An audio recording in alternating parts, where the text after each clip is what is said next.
Lorsque le tournage de son nouveau long-métrage, intitulé Les fresques de Kiev, est arrêté par les autorités soviétiques car considéré comme trop personnel et trop politique, Sergueï Parajanov est désespéré. Il entamait tout juste une recherche formelle, ouvrant de nouveaux possibles, faisant évoluer son langage cinématographique vers d'autres horizons tout à fait inattendus. Alors qu'il avait affirmé avec son film précédent, Les Chevaux de Feu, sorti en 1964, un style visionnaire et ample, où la caméra était tout en mouvement, souple, s'envolait et tournoyait jusqu'au vertige, les nouvelles directions que prend le cinéaste sont une insurrection esthétique contre l'ordre établi.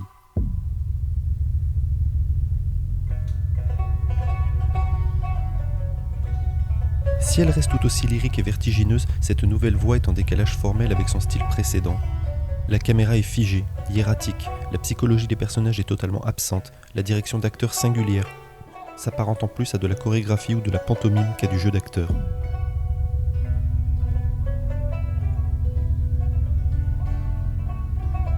Quand les studios Armen Film d'Erevan lui passent commande d'une adaptation filmique de la vie du poète Sayat-Nova, maître troubadour arménien du XVIIIe siècle, c'est une véritable aubaine pour Parajanov.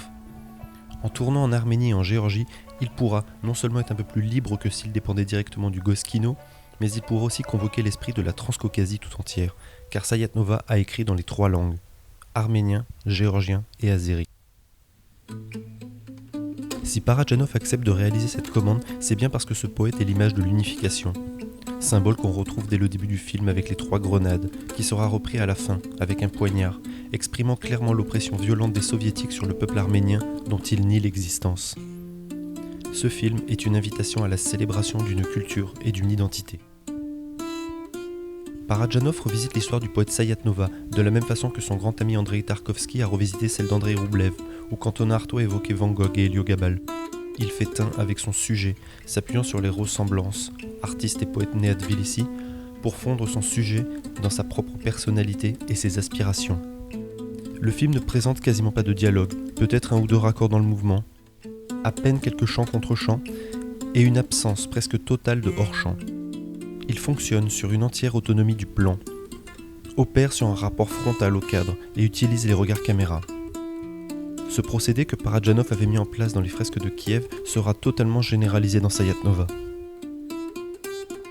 Dans Sayat-Nova, Parajanov présente au spectateur une mosaïque d'images où chaque plan devient aisselle d'une composition plus grande constituée par l'ensemble du métrage, où chaque couleur, chaque élément, chaque motif, chaque geste, chaque étoffe, chaque matière, chaque texture, chaque position, chaque son trouve son pendant graphique, son alter, sa rime, son écho visuel plus tard dans le film, comme une promesse de retour ou un système de vases communicants.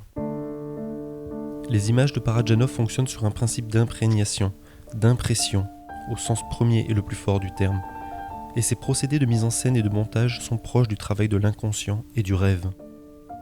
L'image chez Parajanov travaille à coups d'analogie et de rapprochement, fonctionne par contamination, par déplacement, par condensation, par métonymie. La narration du film omet volontairement nombre d'éléments de compréhension au profit de cette impression.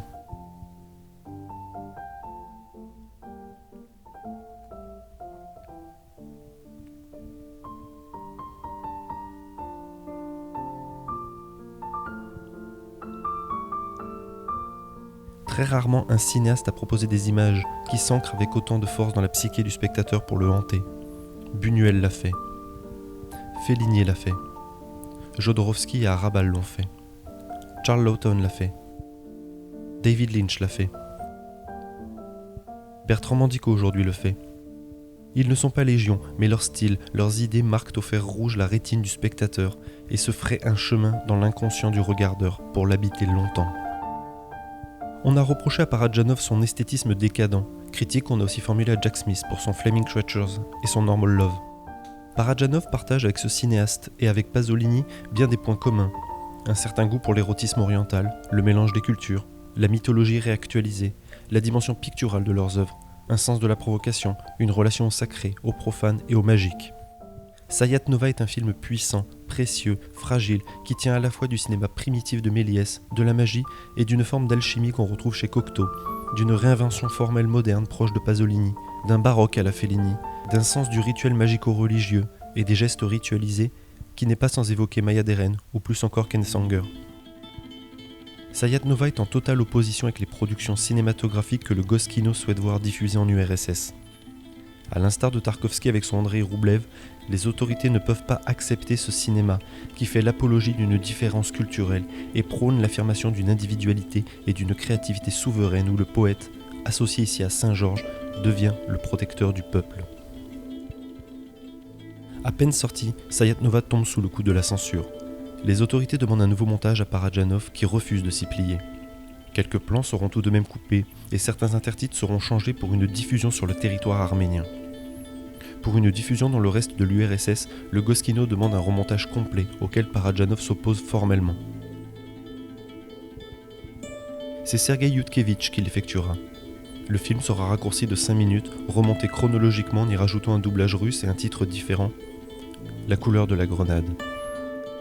Il sortira 2 ans plus tard en 1971 et sera diffusé pendant seulement 2 semaines, puis retiré de l'affiche. Une façon détournée de le censurer en évitant la polémique suscitée par le Andrei Roublev de Tarkovsky.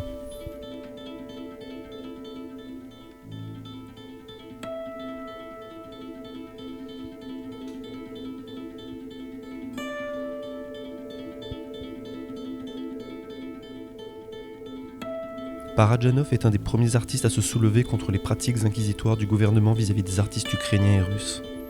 Il est dans la ligne de mire du gouvernement. Le 15 décembre 1973, alors qu'il doit partir à Erevan, Parajanov change subitement son billet pour aller à Kiev. Le 17 décembre 1973, il est arrêté par les autorités soviétiques. Il est traîné dans la boue et accusé de trafic d'objets d'art. Il décide de plaider coupable, sachant qu'il risque maximum 1 an d'emprisonnement pour ce délit. Le juge lui dit ouvertement qu'il devrait en effet ne faire qu'1 an, mais qu'il en fera 5 en camp de régime sévère. Il sera le seul prisonnier politique au milieu des criminels. Parajanov effectuera des travaux forcés, fabriquant des sandales ou devenant blanchisseur. Histoire de définitivement le briser, on l'accuse également d'homosexualité pour qu'il devienne un objet d'humiliation dans le goulag où il va.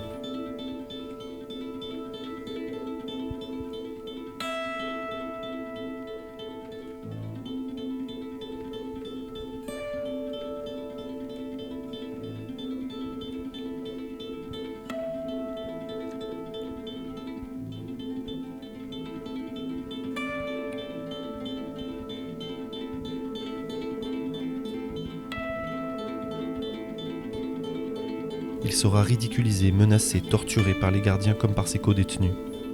Ces derniers lui feront attraper une pneumonie aiguë qui, mal soignée, se transformera en cancer, dont il mourra. Pendant près de 15 ans, il devient un ex-cinéaste, ayant l'interdiction de tourner. Il est emprisonné 3 fois, sous Staline, sous Khrouchtchev et sous Brejnev. Malgré qu'on lui fasse vivre l'enfer, il ne perd pas de vue la création. Mis dans l'incapacité de tourner, il continue le dessin et le collage.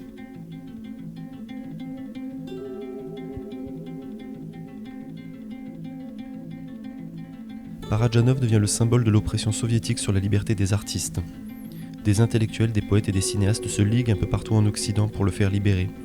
On parle de l'affaire Parajanov. On le dit mort, faisant courir le bruit qu'il s'est suicidé. Enfin libéré et réhabilité comme cinéaste, il pourra refaire du cinéma à partir de 1984.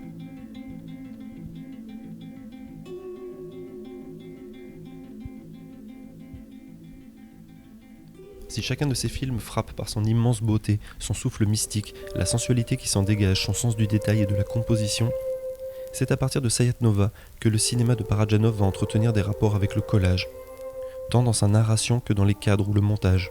Une chronologie heurtée et malmenée, des ellipses surprenantes et déroutantes, des liens de causalité paraissant distendus, une progression dramaturgique et narrative de prime abord absente.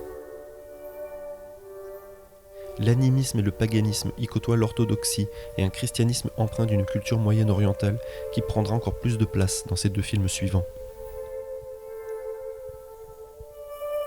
Parajanov n'a pas une appréhension sacrée de la vie et de l'art. Elle est bien plus sacrilège dans le sens où il utilise des objets et se fait se rencontrer des temporalités des êtres qui ne devraient a priori pas. Il est contre le rapport muséal et réinsuffle de la vie dans les moindres détails, proposant une seconde vie aux objets. Son père était antiquaire, sa mère férue d'art. Il y a chez Parajanov une tension créée entre la conservation et la transmission. Gershom Scholem explique dans le tome 2 de Judaïka qu'il y a aussi une vie de la tradition qui ne consiste pas seulement en une préservation conservatrice, en une perpétuation des possessions spirituelles et culturelles de la communauté. Il y a des domaines de la tradition qui sont cachés sous les débris des siècles et gisent là, attendant d'être découverts et remis en usage. Il y a comme une chasse au trésor au sein même de la tradition, créant une relation vivante avec la tradition, même lorsqu'elle s'exprime, hier comme aujourd'hui, en dehors du cadre de l'orthodoxie. À partir de Sayat Nova, ce ne sont plus tant aux symboles qu'aux signes que Parajanov fait appel pour questionner la croyance du spectateur et son rapport aux images. Le bricolage magique est constitué de signes qui contiennent une certaine épaisseur d'humanité incorporée à la réalité, des messages en quelque sorte pré-transmis et qu'il collectionne. L'image ne peut pas être idée, mais elle peut jouer le rôle de signe.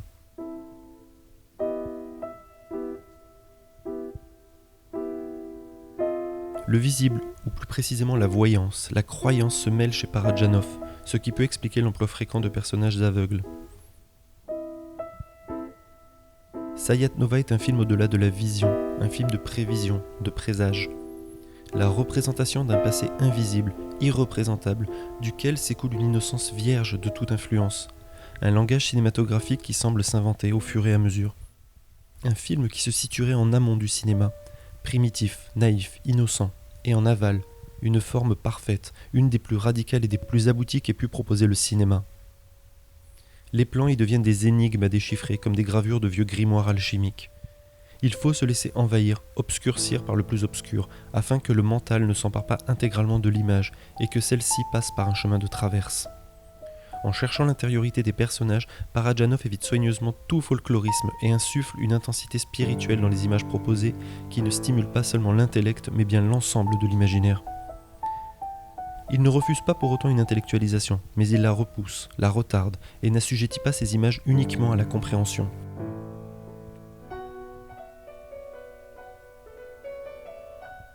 Toute l'œuvre de Parajanov tend vers la tradition retrouvée, d'où son perpétuel usage des contes comme matériau de départ de ses scénarios, et vers une élévation de l'âme.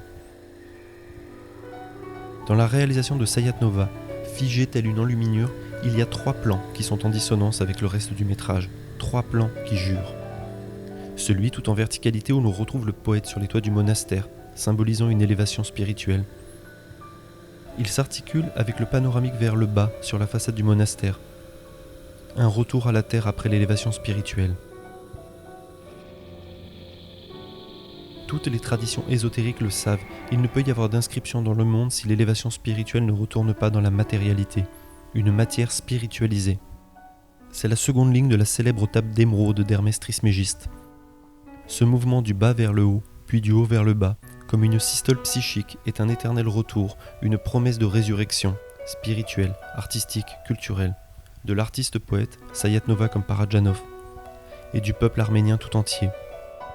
Sayat Nova est un film hermétique tant dans son fond, initiation et quête intérieure, que dans ses codes, le langage crypté, et sa forme, l'absence de hors-champ, les plans fermés sur eux-mêmes. Parajanov s'inscrit dans une tradition ésotérique de par ses thématiques et sa façon de les traiter. Tous ces films sont des récits d'apprentissage, des quêtes initiatiques.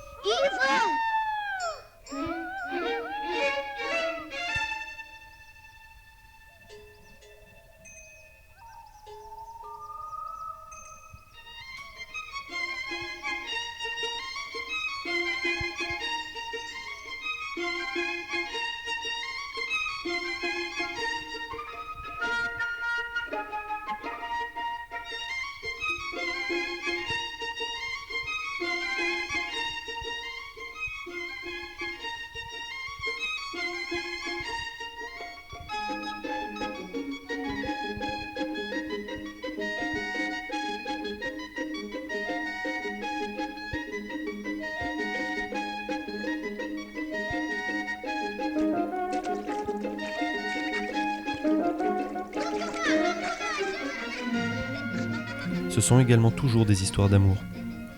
Des amours impossibles, contrariés ou entravés. Et il faut distinguer l'amour du désir ou de la passion contre lesquels les personnages de Parajanov se battent. Les amours chez lui sont toujours sans descendance, stériles et hantés par des enfants non conçus.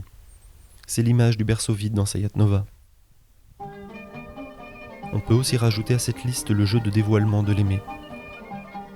En faisant jouer par Sophie Cocciaureli les rôles de l'amant et celui de la princesse, le couple redevient un grâce à Parajanov et reconstitue l'androgyne glorieux, tout en prolongeant le style de la miniature arménienne.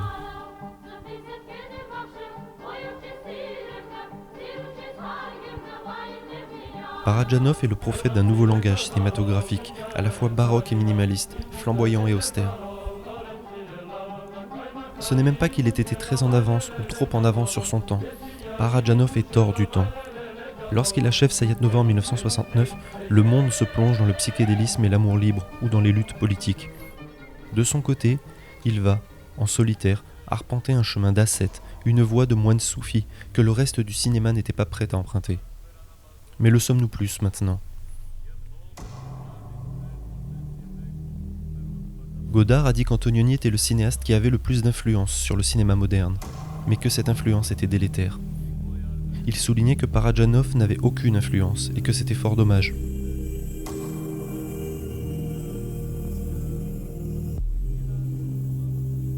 Aujourd'hui, une part importante de l'imaginaire cinématographique est obstruée, phagocytée par le diktat formel du cinéma américain et de la télévision.